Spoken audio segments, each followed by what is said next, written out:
Boa noite a todos, boa noite, excelentíssimo juiz de direito, né, desse plenário, a promotora de justiça, aos novos advogados e aos senhores jurados, né, que são os juízes da vez aqui desse júri.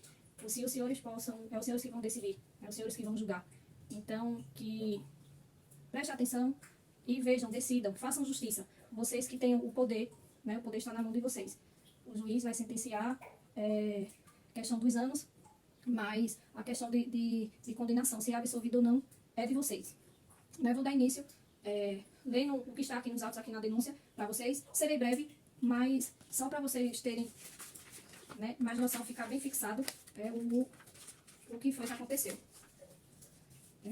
Está aqui nos autos, né, da denúncia que em 17 de dezembro de 2019, consta na denúncia o homicídio qualificado tentado contra a vítima, a senhora Patrícia de Oliveira, onde o seu Miguel dos Santos, que é professor da vítima, né, além de ser professor, trabalha na mesma escola que ela e seu pai trabalham, por não ter uma amizade, por ter inveja, ciúmes de seu pai, ter uma animosidade com ele, fez com que a vítima, a Patrícia, passando por problemas difíceis, de alto astral, não estava com a autoestima bem, acabou que tirou umas notas não tão agradáveis e falou para o professor o que poderia acontecer, o que ela poderia fazer para evitar, né, uma reprovação, consequentemente, que ele poderia ajudar. Ele disse que não poderia fazer nada. Ela disse que se ele não ajudasse, iria se jogar do prédio, iria se matar. Ele não faz nada, ele disse que ela pode fazer isso, né? É aqui o que conta nos autos.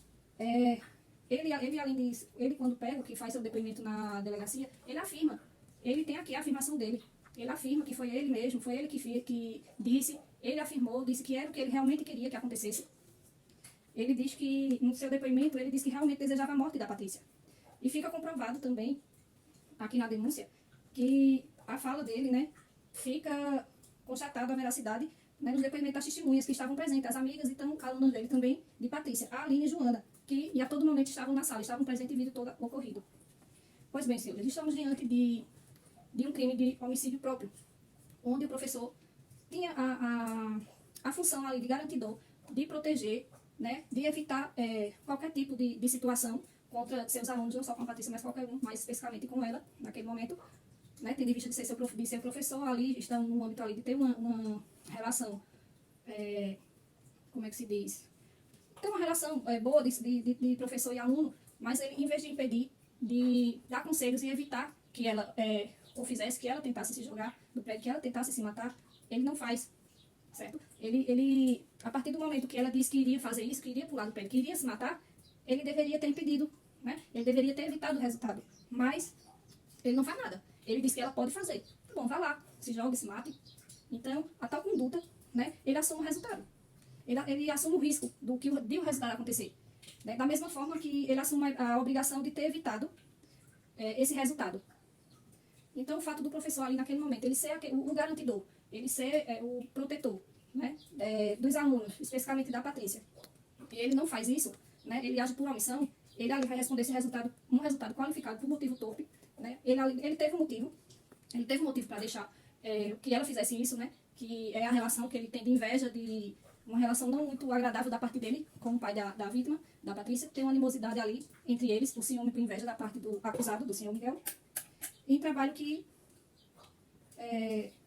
ele vai e se omite em todos esses casos, né? Ele fica claro ali na denúncia, no relato dele, que ele foi irrelevante ao obter esse resultado. Então, por essa razão, ele vai responder, né, pelo homicídio e responderá pelo crime que ele se consume, não pela omissão que ele fez. Né? Agora, eu passo a palavra para a excelentíssima promotora de justiça. Boa noite a todos. Nesse júri nós temos duas peculiaridades. Uma, que por felicidade de todos, a vítima não veio a óbito. E a segunda é que o acusado era professor da mesma. Professor esse que, por razões fúteis, por motivo torpe, ele acabou tentando contra a vida da menor. Menor essa que é a filha do professor, que por sempre receber homenagens dos alunos, acabou causando ciúmes no acusado. Isso é uma situação lamentável, e aí o acusado acaba tentando atingir o genitor da vítima com o bem mais precioso dele, que seria a vida da sua filha.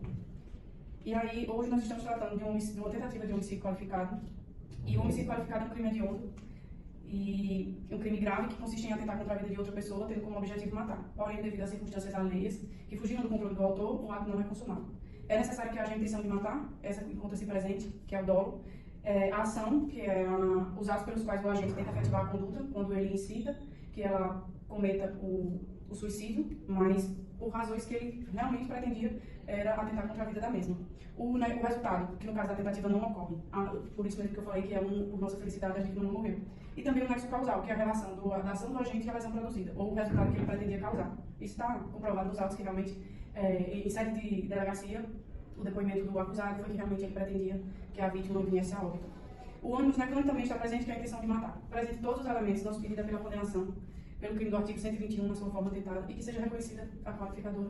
É isso que pedimos. E desde já agradecendo a atenção de todos e que possamos dar continuidade aos trabalhos. Os jurados, penso que repensem que poderiam ser os filhos de vocês nessa situação que, em tese, não deveria acontecer. Mas, infelizmente, na prática, por razões mundanas, isso é algo que hoje nós temos aqui que tratar.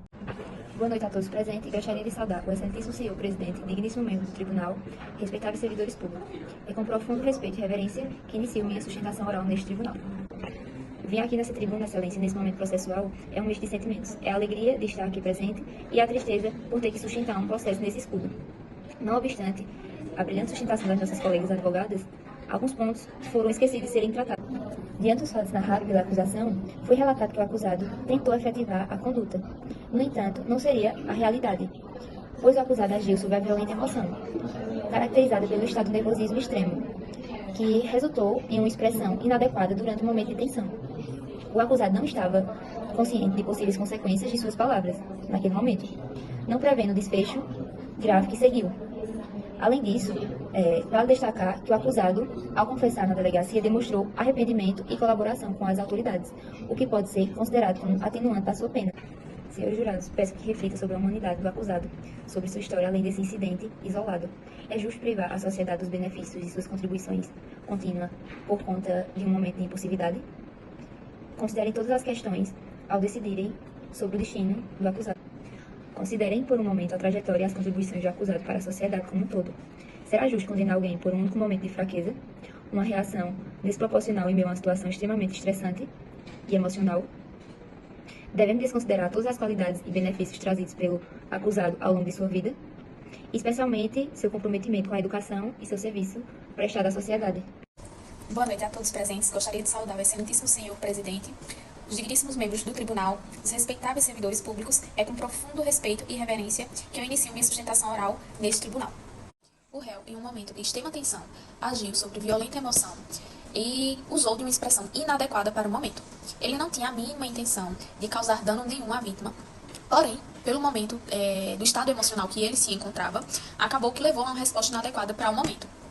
Além de lembrá-los que a vítima, Patrícia, quando externou a possibilidade de pular do prédio por não conseguir mudar sua nota para ser aprovada e passar de ano, mediante a isso já mostra um desequilíbrio emocional enorme, ou problemas pessoais que podem ter sido causados de momentos anteriores, de fatores anteriores, que deveria ter sido acompanhado por profissionais da saúde psíquica, assim como o corpo pedagógico, psicopedagógico da escola onde a vítima estuda, não só atribuindo a responsabilidade ao professor dela não.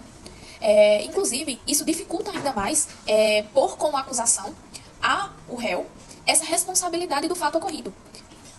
Logo em seguida, a parte insiste em expor que o acusado tinha a intenção de causar dano à vítima ou tentar contra a vida da vítima. Ao entender a gravidade do ocorrido, que de fato não era a intenção do réu, ele expôs na delegacia o seu arrependimento da sua expressão mal colocada e se retrata com isso, assumindo sim a responsabilidade dessa mal palavra colocada, essa expressão colocada erroneamente à situação, porque ele não faria a mínima noção que pudesse causar um impacto tão negativo e que de fato a aluna fosse fazer isso, porque ninguém em sã consciência, ninguém com saúde mental estável, cogitaria a possibilidade de pular de um prédio. Então, mais uma vez, eu reafirmo a necessidade dessa vítima, dessa aluna, fazer um acompanhamento psicológico para tratar das deficiências, dos déficits mentais, os impactos mentais que causaram ela levar a cogitar essa possibilidade e a vir praticar o ato de pular do prédio.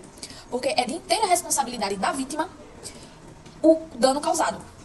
Mesmo assim, o réu confessou o ocorrido, pondo como prioridade a boa conduta em assumir o ato e o arrependimento, em enfatizar que a expressão foi mal colocada e que ele não tinha o intuito de que a vítima fosse a óbito ou que a vítima pulasse do prédio, que não era a intenção.